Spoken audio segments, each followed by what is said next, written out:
കോഴിക്കോട് മാമ്പള്ളിയിൽ കനാലിൽ നീന്താൻ ഇറങ്ങിയതിനു പിന്നാലെ കാണാതായ യുവാവിന്റെ മൃതദേഹം കണ്ടെത്തി.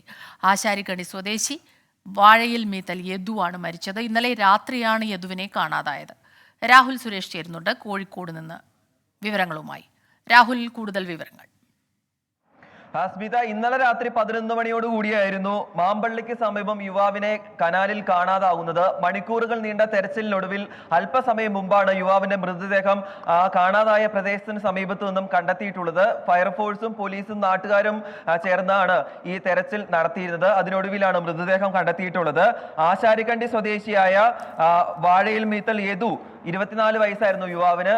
ഈ യുവാവാണ് മരിച്ചിട്ടുള്ളത്.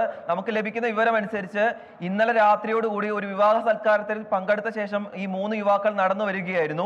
അതിനിടയിൽ ഈ 3 യുവാക്കളും ചേർന്ന് പന്തയം വെക്കുന്നു. ഇവിടെ നീന്തുന്നതുമായി ബന്ധപ്പെട്ടായിരുന്നു ഈ പന്തയം വെച്ചത്. അതിന് പിന്നാലെ യുവാവ് ഇതിലേക്ക് എടുത്ത് ചാടുകയായിരുന്നു, പുഴയിലേക്ക് എടുത്ത് ചാടുകയായിരുന്നു. അതിനിടയിലാണ് കാണാതാവുന്നത്. പിന്നീട് യുവാക്കൾ തന്നെയാണ് പോലീസിലും ഫയർഫോഴ്സിലും വിവരം അറിയിച്ചതെന്നാണ് നമുക്ക് ലഭിക്കുന്ന വിവരം. എന്താണെങ്കിലും മൃതദേഹം ആശുപത്രിയിലേക്ക് നിലവിൽ മാറ്റിയിട്ടുണ്ട്. സ്മിത, ശരി. രാഹുൽ സുരേഷാണ് കോഴിക്കോട് നിന്ന് ഈ വാർത്തയുടെ വിശദാംശങ്ങൾ നൽകിയത്.